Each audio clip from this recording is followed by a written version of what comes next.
नमस्कार फ्रेंड्स, मैं अनिल एक बार फिर आपका स्वागत करता हूं ज्योग्राफी की श्रृंखला में। आज बात कर रहे हैं अपन भारत की नदियों की। भारत का जो अपवाह तंत्र है इसके बारे में अपन डिस्कशन चल रहा है अपना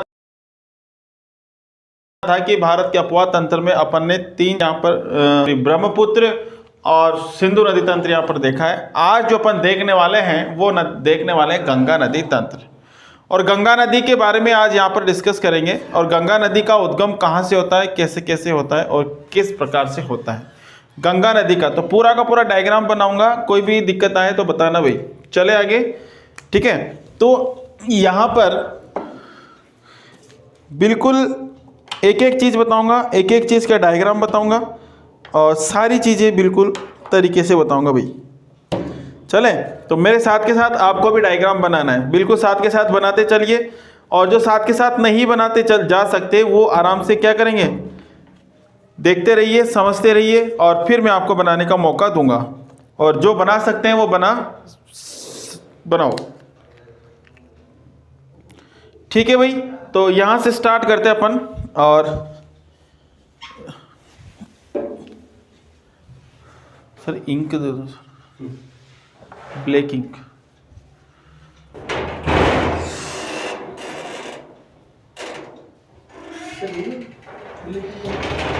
खुली हुई नहीं है सर, खुली हुई नहीं है, सॉरी। तो देखो बच्चों, यहां पर अपन बात कर रहे हैं और यहां पर अपन बात कर रहे थे गंगा नदी की। तो आज का टॉपिक है अपना गंगा रिवर, गंगा नदी। बहुत ही इंपॉर्टेंट नदी है। और ये जो नदी है, अगर आपने ध्यान से देख लिया इसको, तो ये नदी आपको एक कॉन्फिडेंस दिला देगी कि नदियों का पूरा चैप्टर आपका कवर है।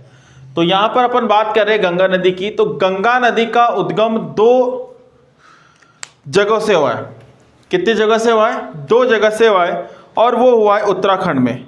उत्तराखंड में दो जगह से इस नदी का उद्गम हुआ। और कौन कौन सी जगह से हुआ? मैंने कहा था कि हिमालय की जितनी भी नदियां हैं, ये सारी की सारी नदियां जो है ये हिमनदों से निकली है।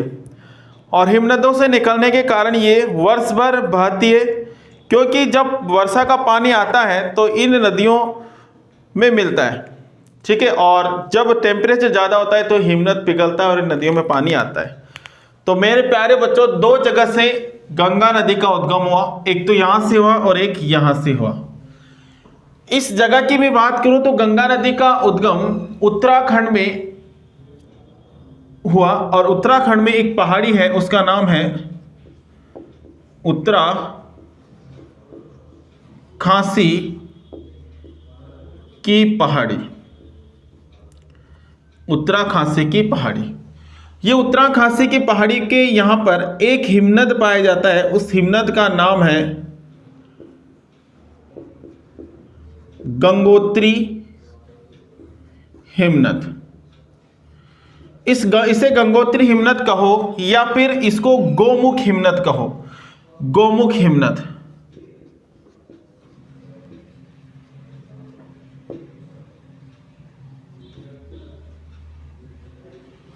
ठीक है, गौमुख हिमनद, क्योंकि इस हिमनद का जो आकार है वो गाय के मुख के समान है भाई। कैसा है? गाय के मुख के समान है, इसलिए इसको क्या कहा गया? गौमुख हिमनद। देखो यहां पर, यहां से एक नदी निकलती है भाई, यहां से एक नदी निकलेगी और उस नदी को कहा जाएगा, उस नदी को कहा जाएगा भागीरथी नदी, भागीरथी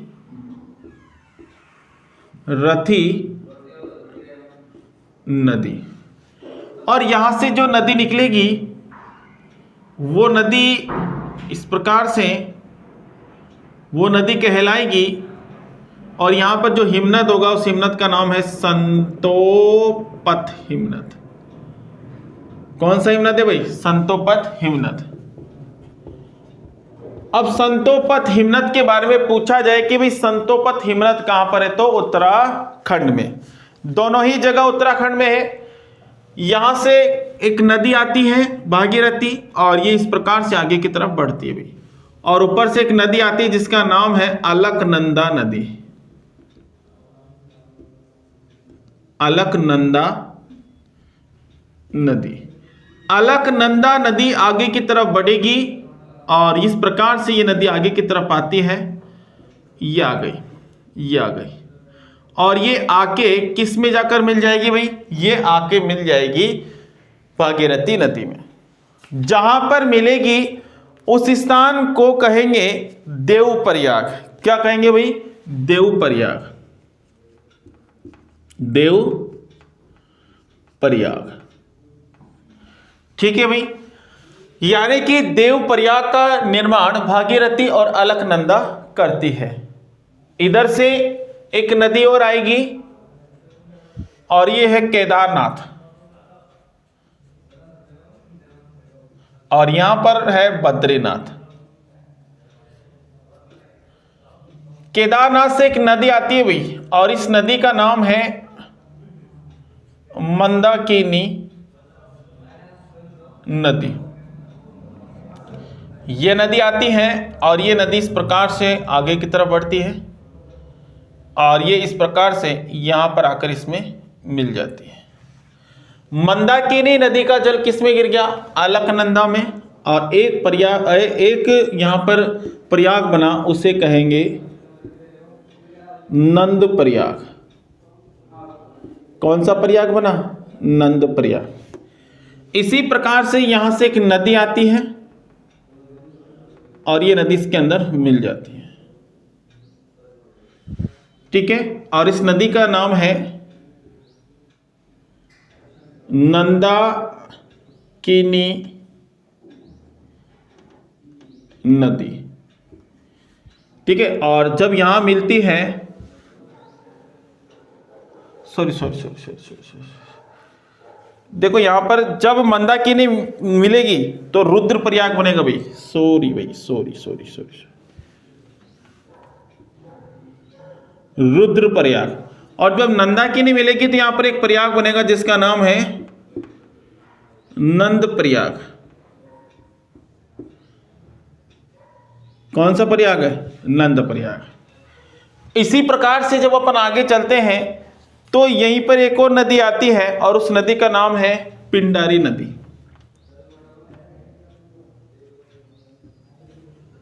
पिंडारी नदी। पिंडारी नदी इस प्रकार से आती है और ये आकर किस में मिल गई? अलकनंदा नदी में, और यहां पर एक प्रयाग बनेगा जिसको कहेंगे कर्णप्रयाग। कौन सा प्रयाग बना भाई? कर्णप्रयाग। इसी प्रकार से एक नदी और आती है धौली नदी। कौन सी नदी आएगी? धौली नदी। यहां पर ही धौली नदी है, धौली नदी। और धौली नदी अपना जल किस में गिराएगी? अलकनंदा। ठीक है भाई, और जब धौली नदी अलकनंदा में जल गिराएगी तो उसमें बनेगा विष्णु प्रयाग। क्या बन गया भाई? विष्णु प्रयाग। कोई दिक्कत नहीं है ना? तो अपन को यहां से क्वेश्चन पूछा जाता है कि जैसे कर्णप्रयाग का निर्माण कौन सी दो नदियों द्वारा बना? तो कर्णप्रयाग पिंडारी और अलकनंदा, नंद प्रयाग नंदाकिनी और अलकनंदा, रुद्रप्रयाग मंदाकिनी और अलकनंदा। तो इस तरीके से पहले अपन नदी का मुख्य डायग्राम बनाएंगे और इसका वर्णन करेंगे, उसके बाद इसकी सहायक नदियों का वर्णन अपन करेंगे भाई। ठीक है, तो देखो यहां से ये नदी आगे की तरफ जाएगी भाई, ये नदी आगे की तरफ आएगी, ये आगे निकल गई, ये आगे की तरफ। जब ये नदी आगे की तरफ आएगी तो यहां पर इस जगह पर या फिर यहां की बात कर रहा हूं तो देवप्रयाग में, यहां से एक क्वेश्चन और पूछा था भाई, देवप्रयाग में इस नदी को पहली बार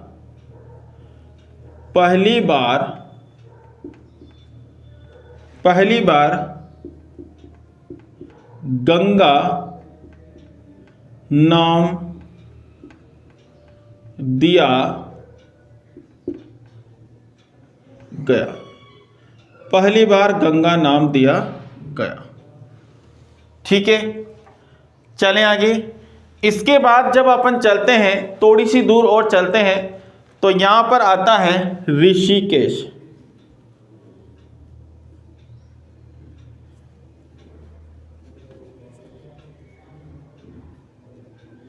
ऋषिकेश, और ऋषिकेश भी उत्तराखंड में ही है। थोड़े से और आगे चलते हैं तो यहां पर आता है हरिद्वार। क्या आ गया भाई? हरिद्वार। ऋषिकेश और हरिद्वार उत्तराखंड में ही है। ये नदी कुछ कुछ समय पर, कुछ कुछ दूरी पर ऋषिकेश जैसे आता है तो वहीं से मैदानी क्षेत्र में आना स्टार्ट करती है, लेकिन हरिद्वार के बाद ये नदी पूर्ण रूप से मैदानी क्षेत्र में प्रवेश कर जाती है। तो यहां से एक क्वेश्चन आपको याद रखना है, पूर्ण रूप से मैदानी क्षेत्र में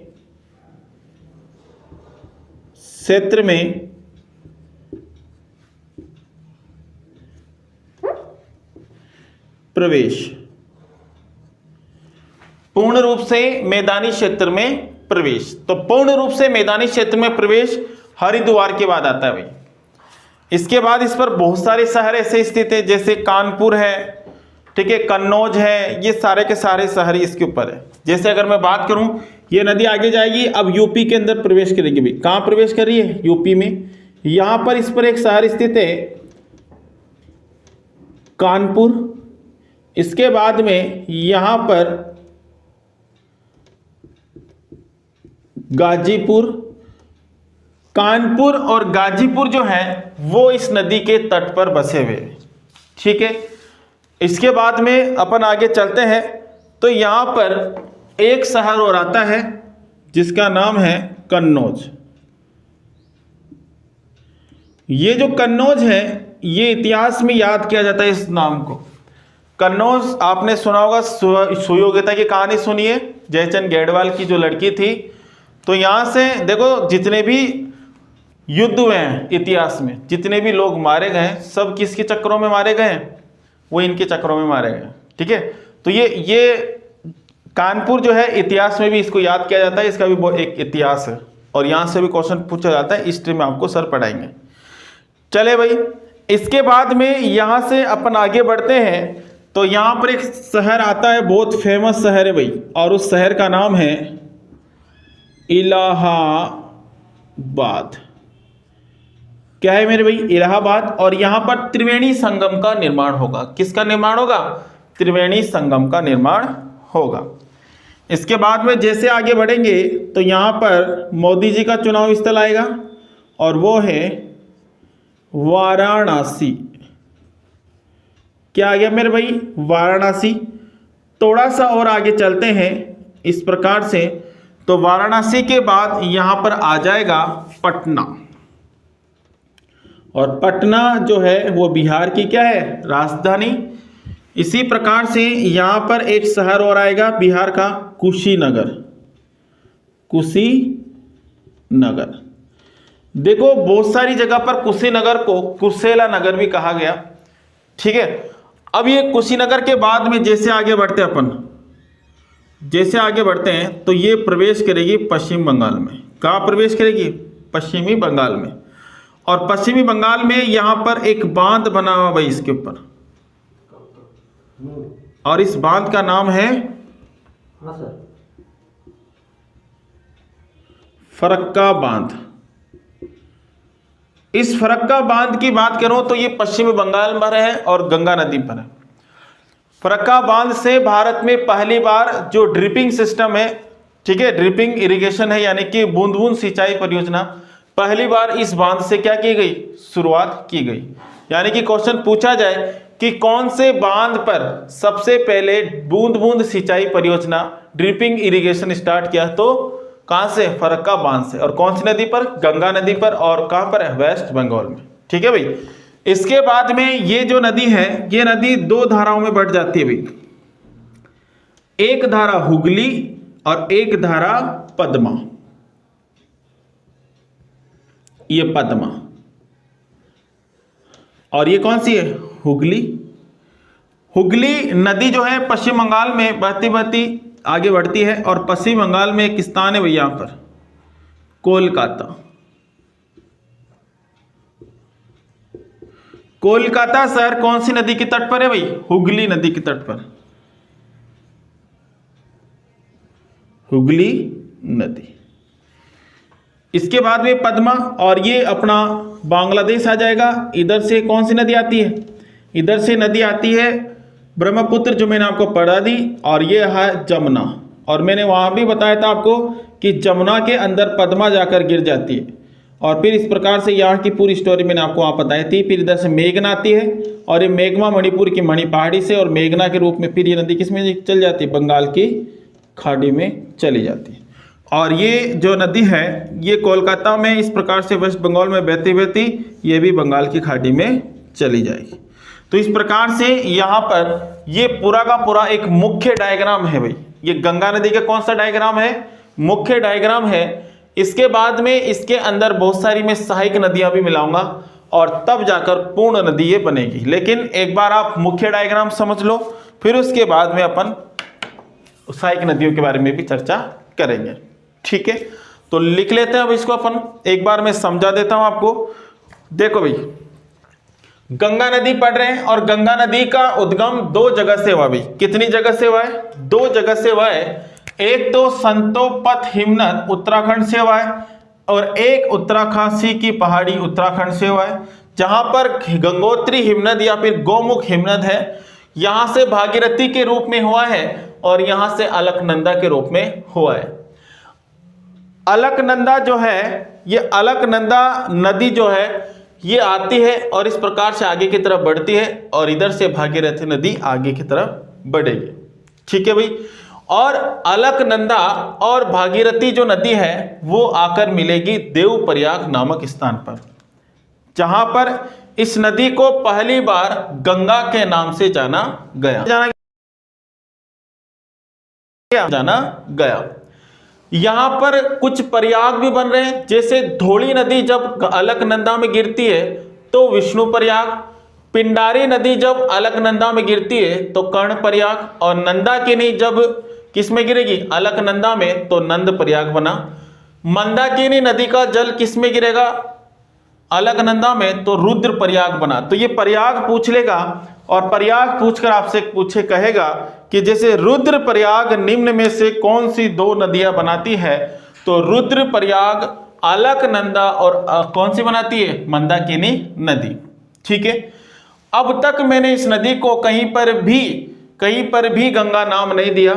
देखो, देवप्रयाग में पहली बार इस नदी को गंगा नाम दिया गया, ये पढ़ा गया। ठीक है। ऋषिकेश के पास जैसे ये नदी जाती है तो कुछ स्थानों पर ये मैदानी क्षेत्र में प्रवेश करना स्टार्ट कर देती है, लेकिन पूर्ण रूप से मैदानी क्षेत्र में प्रवेश ये हरिद्वार के बाद ही करती है। फिर इसके बाद में ये नदी आगे की तरफ बढ़ती है और यूपी के अंदर इस पर कानपुर, गाजीपुर, कन्नौज, इलाहाबाद, वाराणसी, ये समस्त शहर इसके तट पर बसे हुए। बहुत सारे ऐसे एग्जाम है जिसमें डायरेक्ट दिया जाता है कि नदियों के तट पर स्थित शहर, तो छोटे मोटे एग्जाम में दिया जाता है। तो आप अगर तैयारी कर रहे हो तो एग्जाम तो सभी के दोगे, तो वहां पर आपको स्पेशल ये चीजें पूछी जा सकती है, तो आप ये ध्यान रखना भाई। इसके बाद में जैसे आगे चलते हैं तो इसके तट पर पटना शहर स्थित है, और थोड़ा सा आगे चलता है तो यहाँ पर कुशीनगर है। देखो, पटना और कुशीनगर के बीच में इस पर गांधी सेतु है भाई, गांधी बांध बना हुआ है, सेतु यानी, ठीक है, पुल, सॉरी।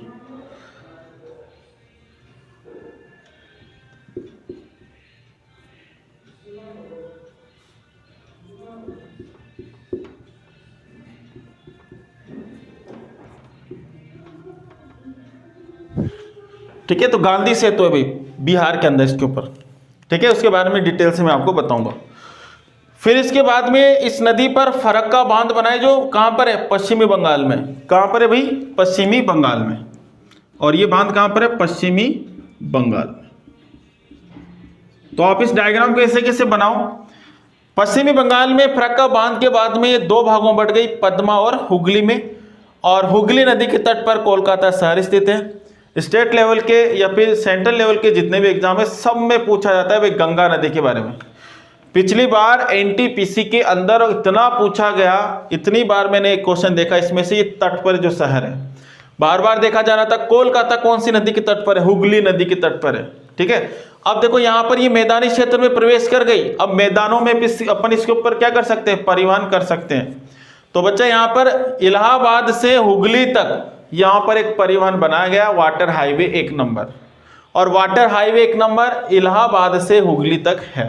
ठीक है, इसके बाद में ये नदी आगे बढ़ती है और बंगाल की खाड़ी में गिर जाती है, और पद्मा जमुना में जाकर मिलेगी, जमुना मेघना में, और मेघना के रूप में जाकर ये किस में गिर जाएगी, बंगाल की खाड़ी में गिर जाएगी। तो एक बार इसको आप बनाइए और मैं इसको आपको लिखवाता हूं उसके बाद। एक बार बनाए भाई इसको।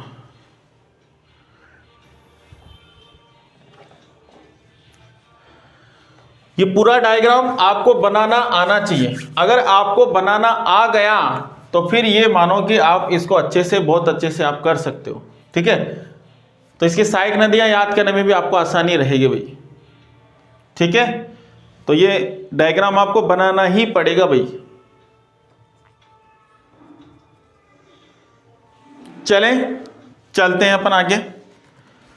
लिखवा देता हूं मैं आपको, इसको बना लिया होगा आपने। तो हेडिंग लगाइए, हेडिंग लगाइए भाई, हेडिंग लगाइए। सबसे पहले गंगा रिवर के बारे में, तो गंगा रिवर हेडिंग लगाइए, इसमें लिखिए इस नदी का उद्गम उत्तराखंड में 2 धाराओं से होता है। इस नदी का उद्गम उत्तराखंड में 2 धाराओं से होता है। कितनी धाराओं से होता है भाई, 2 धाराओं से होता है। पहली धारा लिखो भागीरथी नदी, पहला क्या लिखा अपन ने, भागीरथी नदी। और भागीरथी नदी का उद्गम लिखो भाई, उद्गम लिखो, इसके उद्गम में लिखो उत्तराखासी की पहाड़ी, गौमुख या गंगोत्री हिमनद, उत्तराखंड, गौमुख या गंगोत्री हिमनद, उत्तराखंड। ठीक है, तो ये आपने लिखा। इसके बाद में आगे लिखो भागीरथी नदी पर, देखो यहां पर एक बांध भी है भाई, वो भी लिख लो साथ के साथ ही। यहां पर एक बांध है, इसका नाम है टिहरी बांध,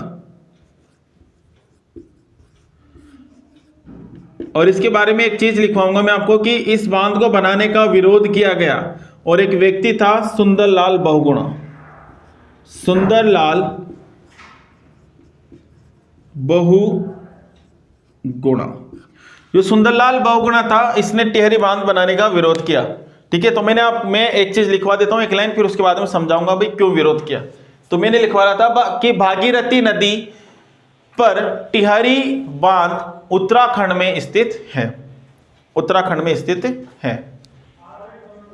चले आगे, देखो ये टिहरी बांध जो है, ये टिहरी बांध का विरोध किया गया, क्यों किया गया, देखो भाई, देखो टिहरी बांध जो है ये बहुत बड़ा बांध है भाई। ऐसा कहा जाता था कि भारत का दूसरा सबसे बड़ा बांध है भैया, और इस टिहरी बांध को बनाया गया तो विरोध किया गया। अब क्यों किया गया, देखो भाई, माना कि अपना भूतल है, और इस भूतल के अंदर अपन जाते हैं तो 100 किलोमीटर जब अंदर जाते हैं तो यहाँ पर प्लेटें दिखाई देगी, और ये जो प्लेटें होगी, ये प्लेटें क्या करेगी, गति करेगी। और गति क्यों करेगी, क्योंकि भूतल से जैसे जैसे दबाव आएगा तो ये प्लेटें क्या होगी, डिस्टर्ब होगी। अब दबाव क्यों आएगा, क्योंकि यहाँ पर कोई अगर पर्वत पहाड़ होगा तो उस पर्वत पहाड़ से दबाव आएगा, या फिर कोई विशाल जल संग्रह होगा तो उससे भी यहाँ पर दबाव आएगा। अब यहाँ पर पर्वत की वजह से दबाव आ सकता है, और विशाल जल संग्रह की वजह से।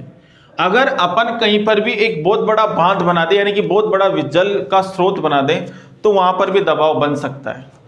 अब देखो ये दोनों ही चीजों की बात करूं तो वो दोनों चीजें जहां पर होगी तभी प्लेटें क्या करेगी, गति करेगी, क्योंकि दोनों यानी कि पर्वत और या फिर जल होगा तो वही क्या बनाएगा, वही बनाएगा, क्या बनाएगा भाई, दबाव बनाएगा। और दबाव जब बन जाता है, ये पर्वत या फिर जल का जो स्रोत जब दबाव बनेगा तो दबाव नीचे की तरफ आएगा, और नीचे की तरफ आएगा तो प्लेटें क्या करेगी, गति करेगी।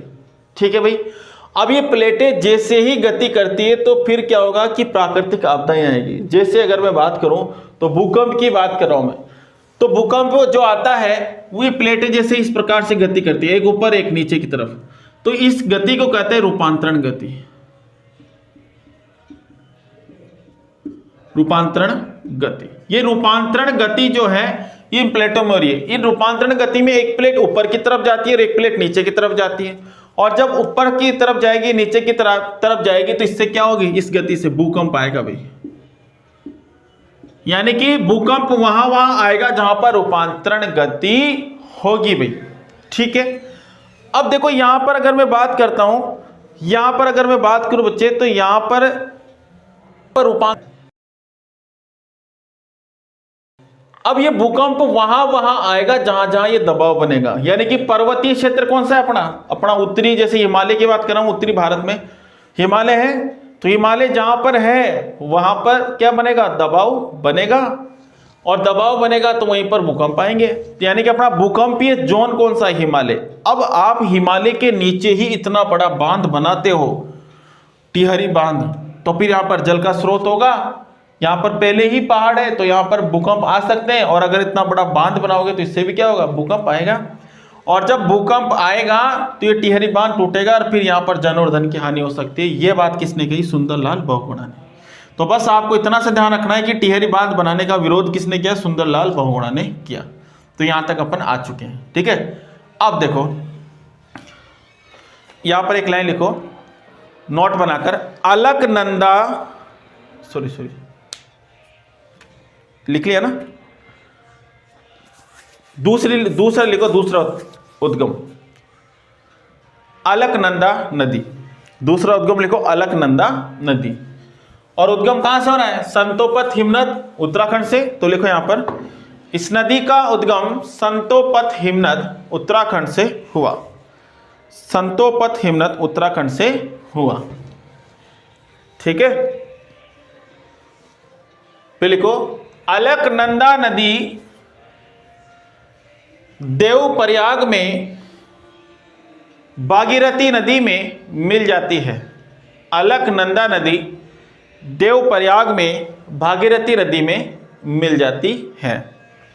कौन सी नदी मिल गई, भागीरथी नदी में मिल जाती है। ठीक है भाई, चले आगे। अब हेडिंग लगाओ, अलकनंदा नदी पर स्थित प्रयाग, अलकनंदा नदी पर स्थित प्रयाग। तो पहला प्रयाग लिखो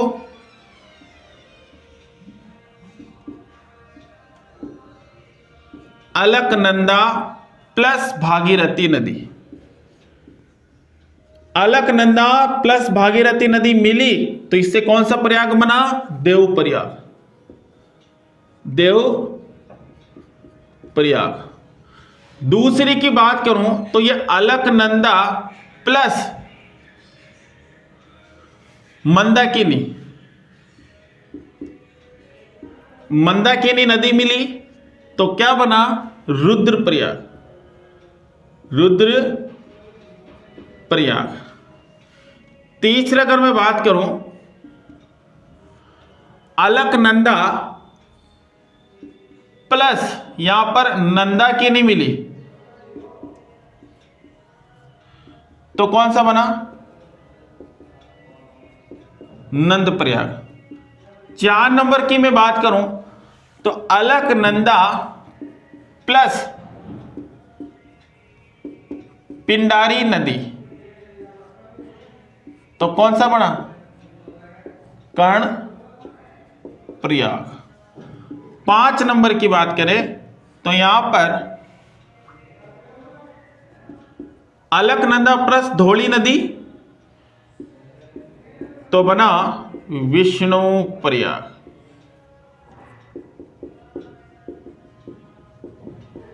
ठीक है भाई, तो इस प्रकार से तो लिखो इसके अंदर, तो ये प्रयाग है यहां पर, ये लिख लो।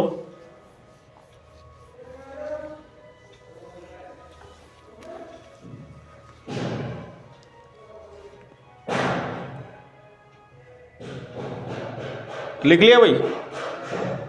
फिर लिखो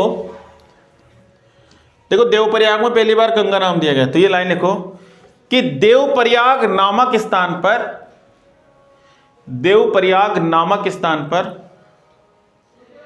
इस नदी को, देवप्रयाग नामक स्थान पर इस नदी को पहली बार गंगा नाम दिया गया, गंगा नाम दिया गया, पहली बार गंगा नाम दिया गया। फिर लिखो हरिद्वार में यह नदी पूर्ण रूप से मैदानी क्षेत्र में प्रवेश कर जाती है, पूर्ण रूप से मैदानी क्षेत्र में प्रवेश कर जाती है। फिर लिखो गंगा नदी के तट पर ऋषिकेश, डैश डैश लगा के लिखते चलो, ऋषिकेश, हरिद्वार, कानपुर, गाजीपुर, कन्नौज, इलाहाबाद, वाराणसी, पटना व कुशीनगर स्थित है। ठीक है, लिखा यहां तक। फिर लिखो बिहार में गंगा नदी पर गांधी सेतु स्थित है, गांधी सेतु स्थित है।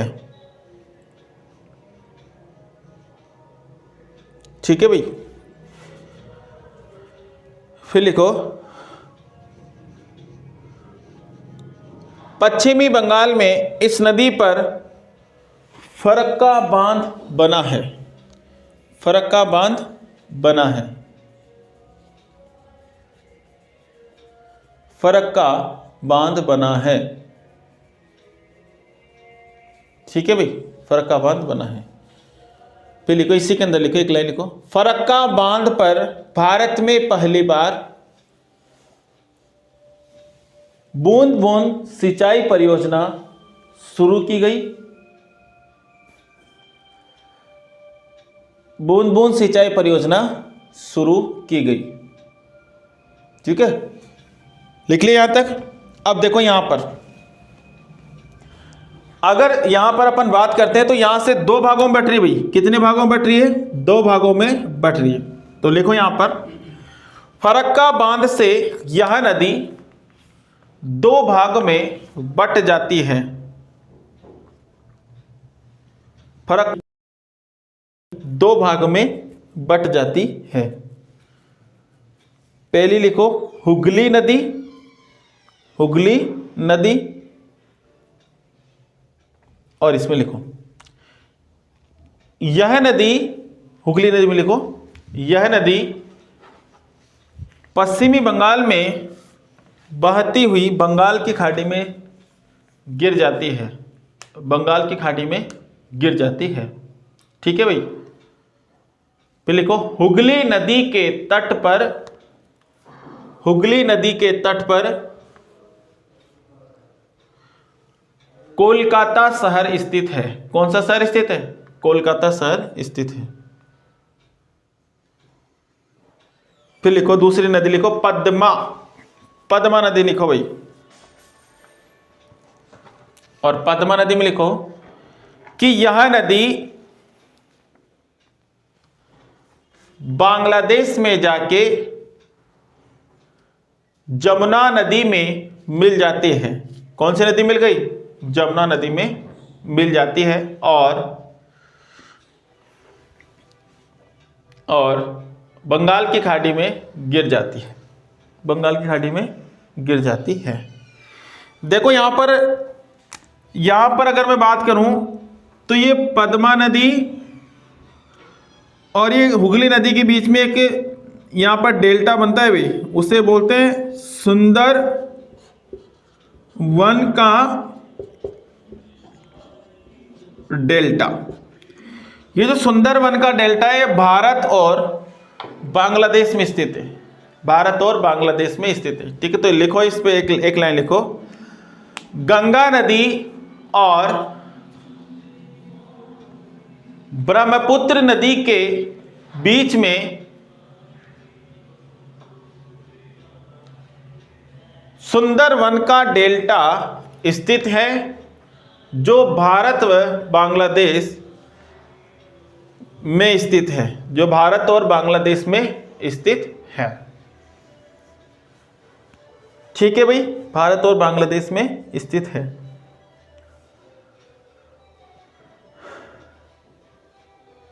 ठीक है, अब हेडिंग लगाओ सुंदरवन का डेल्टा। देखो सुंदरवन का जो डेल्टा है, इस डेल्टा में आपको ध्यान रखना है कि ये जो डेल्टा है, इस डेल्टे की बात करें तो इसके अंदर जो वृक्ष पाए जाते हैं वो सुंदरी व केसुंदरी नामक वृक्ष पाए जाते हैं। ये दो वृक्ष यहां पर सर्वाधिक पाए जाते हैं भाई। और यहां पर अगर मैं बात करूं तो एक, ठीक है, तो इसके बारे में अपन डिटेल से कल बात करेंगे भाई। ठीक है, तो आज आप यहां तक कीजिए, कल इसके मैं सहायक नदियां बताऊंगा। और आज के लिए इतना ही।